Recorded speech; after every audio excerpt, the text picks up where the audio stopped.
ओम श्री गुरवे नमः। धर्मानुरागी श्रोता बंधुओं, आप सब लोगों का इस कार्यक्रम में हार्दिक स्वागत है। आइए कुछ ज्ञान की चर्चा करें, उससे पहले गुरुवंदना करते हैं। ओम गुरुर्ब्रह्मा गुरुर्विष्णु गुरुरेव महेश्वरा गुरुरेव परब्रह्म तस्मै श्री गुरवे नमः। अखंडमंडलाकारं व्याप्तं येन चराचरं तत्पदं दर्शितं येन तस्मै श्री गुरवे नमः।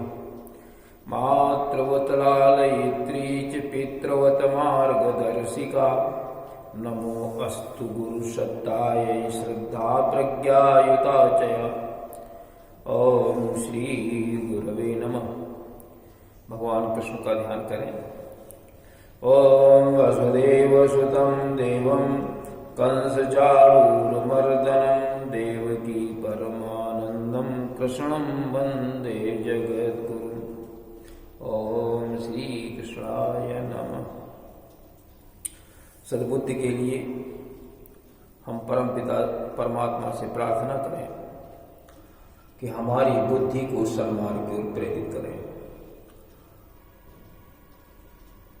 हिंदी में इस प्रकार से कहें, हे विश्व के स्वामी प्रकाश रूप परमात्मा, हमारी बुद्धि को सन्मार्ग की ओर प्रेरित करें। और मंत्र के रूप में इस प्रकार से कहा जाता है, इस प्रकार से प्रार्थना की जाती है। ओम भूर्भुवः स्वः तत्सवितुर्वरेण्यं भर्गो देवस्य धीमहि धियो यो नः प्रचोदयात्। वेद माता गायत्री की जय। हम स्वस्थ रहें, इसके लिए उसी परमात्मा से प्रार्थना करें इस मंत्र के रूप में। ओम त्र्यंबकं यजामहि सुगंधिं पुष्टिवर्धनम् उर्वारुकमिव बन्धनान् मृत्योर्मुक्षीयमामृतात्। बोले त्र्यंबकं भगवान की जय हो। श्रोता बंधु, पिछले दिन हम चर्चा कर रहे थे कि नारद जी भगवान राम के पास पहुंचे। उन्होंने ये देखा कि मेरे श्राप के कारण स्त्री का अपहरण हो गया, जंगल में मारे मारे घूम रहे हैं, चलो उनसे मिलते हैं चल करके। नारद जी जहां राम थे वहां पहुंच गए, दंडवत प्रणाम किया। राम ने उनको गले लगाया, भरत ने उनके पैर पखारे और पास में बिठा दिया। अब नारद को इतना सम्मान क्यों दिया भगवान राम ने? भगवान राम सबसे अधिक दो ही लोगों को सम्मान देते थे, शिव को या फिर नारद को। बाकी सबको सम्मान देते थे, लेकिन इनको विशेष सम्मान देते थे। उसका कारण ये था कि भगवान का जन्म जिस लिए हुआ वो कार्य ये पहले से ही कर रहे थे, अपनी सामर्थ्य के अनुसार कर रहे थे। जितनी सामर्थ्य थी उससे अधिक की आवश्यकता थी, तो भगवान राम का जन्म हुआ। तो उन्होंने एक वर मांगा। उन्होंने कहा कि ऐसा है कि आपके बहुत से नाम हैं, उसमें राम जो नाम है वो सबसे अधिक लोकप्रिय हो और सबसे श्रेष्ठ हो, ये वर मांग लिया। दूसरा ये मांग लिया कि आप पाप रूपी जो पक्षी हैं उनके समूह को नष्ट करने के लिए बधिक के समान बहेलिए के समान। क्या कहते हैं? यद्यपि प्रभु के नाम अनेका और श्रुति कहा अधिक एक से एका, एक से एक बढ़ करके है, वेद में ऐसा लिखा है, श्रुति ऐसी कहती है। और राम सकल नामन ते अधिका, राम जो नाम है ये सबसे श्रेष्ठ हो, सबसे अधिक हो, सब नामों में श्रेष्ठ हो।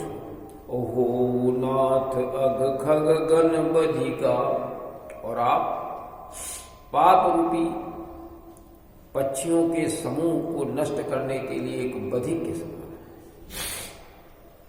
भगवान राम ने एवमस्तु कह दिया।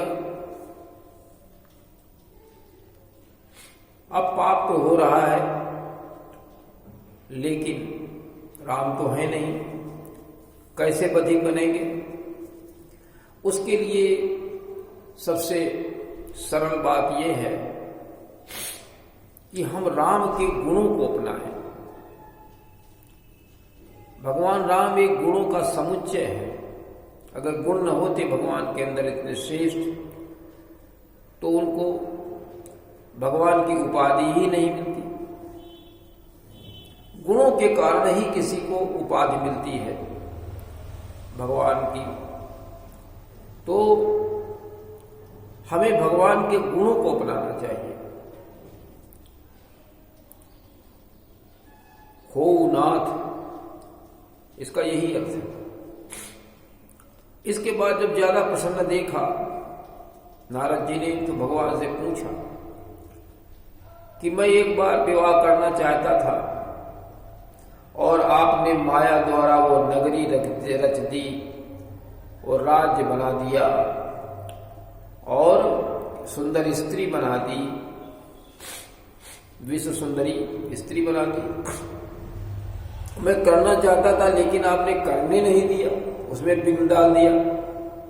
क्या कारण था, क्यों ऐसा आपने किया? वो जानना चाहते थे। तो वो कहते हैं, नारद जी कहते हैं भगवान से, तब विवाह मैं चाहूंगी ना, ओ प्रभु के ही कारण करे न दीना। आपने क्यों नहीं करने दिया? तो भगवान राम क्या उसके उत्तर में कहते हैं कि जो मेरा भक्त होता है उसकी मैं वैसे ही रक्षा करता हूं जैसे माता अपने शिशु की रक्षा करती है। जैसे माता अपने बच्चे की रक्षा, छोटा बच्चा होता है तब माता उसकी रक्षा करती है, और जब सयाना हो जाता, प्रौढ़ हो जाता है, तो उसकी कोई चिंता नहीं करती। फिर वो बालक स्वयं अपने लिए चिंतित हो जाता है। तो क्या कहते हैं, सुन मुनि तो ही कहूं सरोसा, भजहि जे मोहि तजि सकल भरोसा। मुनि जी सुनो, मैं हर्ष के साथ कहता हूं कि जो मुझे भजता है, भज का अर्थ ये है कि जो मेरा चलने का रास्ता है, जो मेरा लक्ष्य है, यही लक्ष्य उसका भी होना चाहिए। और जो मेरे क्रियाकलाप है, जो मेरी दैनिक दिनचर्या है, जो मेरा चरित्र है, उसी के अनुसार उसको चलना चाहिए। तो मैं, और मेरा ही भरोसा उसको करना चाहिए। तो मैं क्या करता हूं, करहूं सदा तिन कैल रखवारी, और जिमि बालक राखई महतारी। जैसे बालक को माता उसकी रक्षा करती है, उसी प्रकार से मैं उसकी रक्षा करता हूं। जैसे बालक जब छोटा होता है तो अग्नि को पकड़ने के लिए दौड़ता है, सांप आ गया उसको नहीं जानता है काट देगा, सांप को पकड़ने के लिए दौड़ता है, लेकिन माता उसको उससे दूर रखती है, पकड़ने नहीं देती, न अग्नि को न सांप को। वो जानती है लेकिन बालक नहीं जानता। कहते हैं गह शिशु बच्च अनल अहिधाई, और तहरा खई जननी उर्ग, तारा कई जननी उर्गाई। माता उसको उससे दूर रखती है, वो नहीं पकड़ने देती। उसी प्रकार से जो हमारे उसी प्रकार से जो मेरा भरोसा रख के मेरे अनुसार चलते हैं। भज का अर्थ है माला जपना नहीं, भज का अर्थ पूजा करना नहीं, भज का अर्थ है जो मेरी भावना के अनुसार चलता है, उसे हम भज कहते हैं। भज का अर्थ सेवा करने से होता है। सेवा हम क्या करेंगे? राम की, भगवान की, उन्हीं के सिद्धांतों के ऊपर अगर हम चलते हैं, विचारों पर चलते हैं, तो ये सबसे बड़ी सेवा हो जाती है। मोरे प्रौढ़ तनय सम ज्ञानी, बालक सुत समदास यमानी।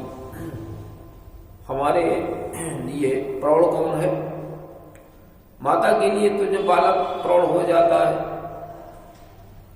तो प्रौढ़ कहा जाता है, लेकिन मेरे लिए प्रौढ़ वो है जो ज्ञानी है, वो प्रौढ़ हो गया। और जो बिना मान के मेरे बताए रास्ते पर चलता है वो मेरा दास कहा जाता है, और वो मेरे लिए छोटे बच्चे के समान है। आप मेरे दास हैं, मेरे बताए हुए रास्ते पर चलते हैं, इसलिए हम आपकी पूरी तरह रखवाली करते हैं। और जो भी इस प्रकार से चलता है, मेरे बताए हुए रास्ते पर चलता है, मेरी बात को मानता है, मेरी शिक्षाओं को जीवन में उतारता है, मेरे गुणों को जीवन में उतारता है, उन सब की मैं रक्षा करता हूं। हम आपने क्या सोचा? पूजा को की जाए तो भगवान रक्षा करे। पूजा से रक्षा नहीं होती। नाम खूब जपा जाए उससे, नाम से भी नहीं होती। होती है भगवान के भावना के अनुसार चलने से।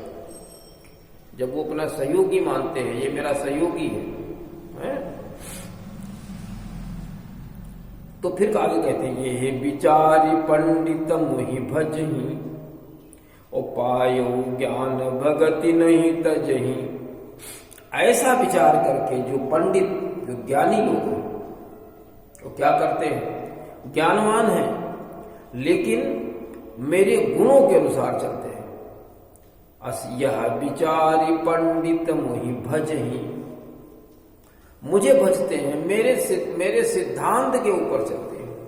और राम का सिद्धांत क्या है?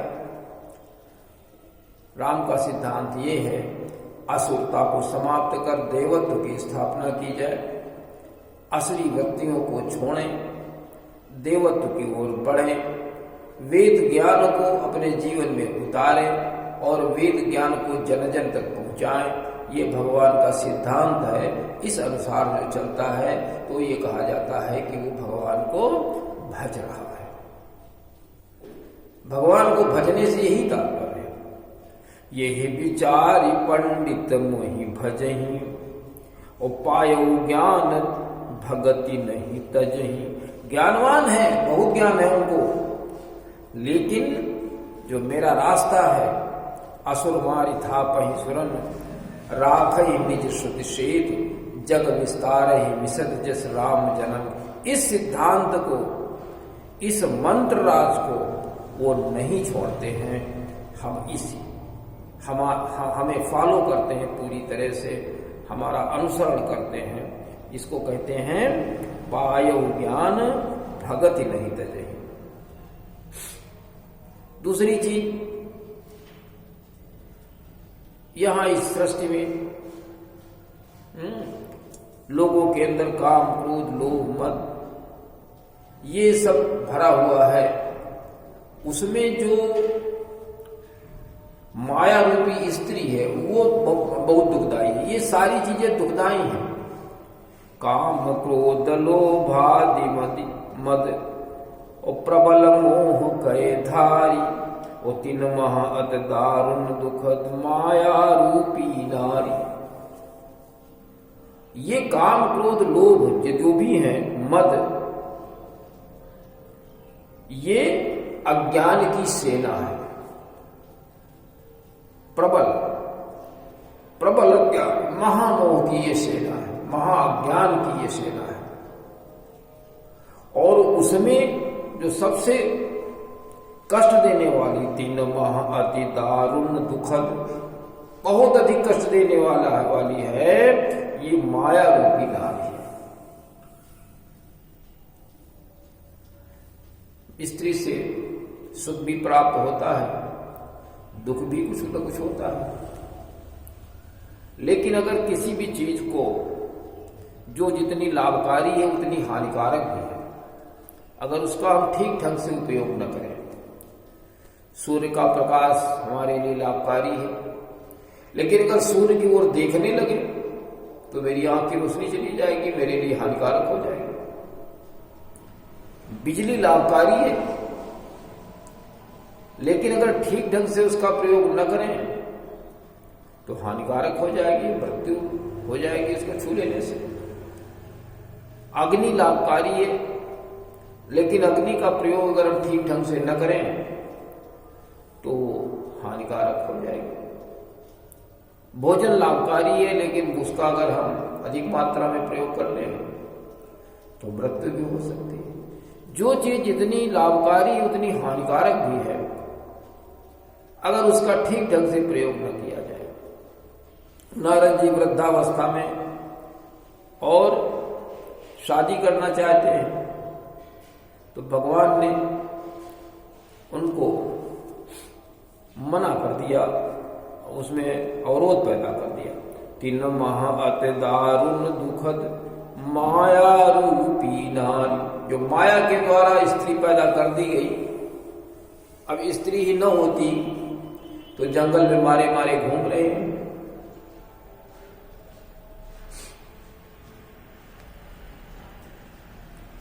अपहरण हो गया, राक्षसों से युद्ध हो रहा, जाल संकट में फंसी पड़ी। ये सब क्यों हो रहा है? ये माया रूपी नारी के कारण ही तो हो रहा है। अकेले छोड़ दिया जंगल में, दुर्घटना हो गई। तो इसलिए हमें उन सब चीजों को बहुत संभाल के रखना चाहिए। फिर क्या कहते हैं राम जी, अवगुण मूल सूल प्रद और प्रदमा प्रमदा सब दुख खानी और ताते की निवारण मुनिमय याह जिय जान।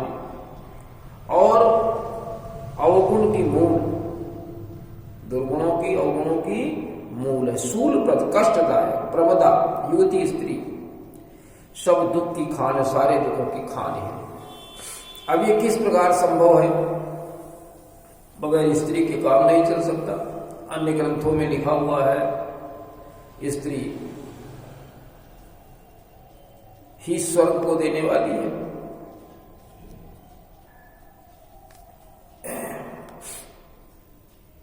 स्त्री ही स्वर्ग को देने वाली है।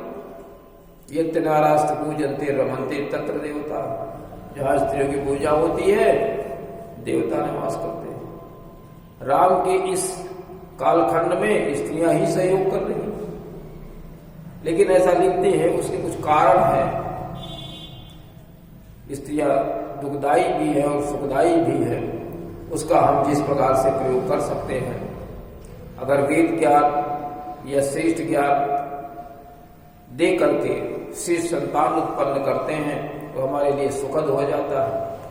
अगर अज्ञानता का प्रभाव पड़ जाता है तो दुखद हो जाता है। इसी प्रकार कहते हैं तो बहुत प्रसन्न हो गए। उन्होंने कहा ताते की निवारण मुनि मैया जी, मैं ये जान करके आपको आपकी शादी नहीं होने दी और आपको उसमें विघ्न डाल दी, आपको दूर कर दिया। तो बहुत प्रसन्न हो जाते हैं।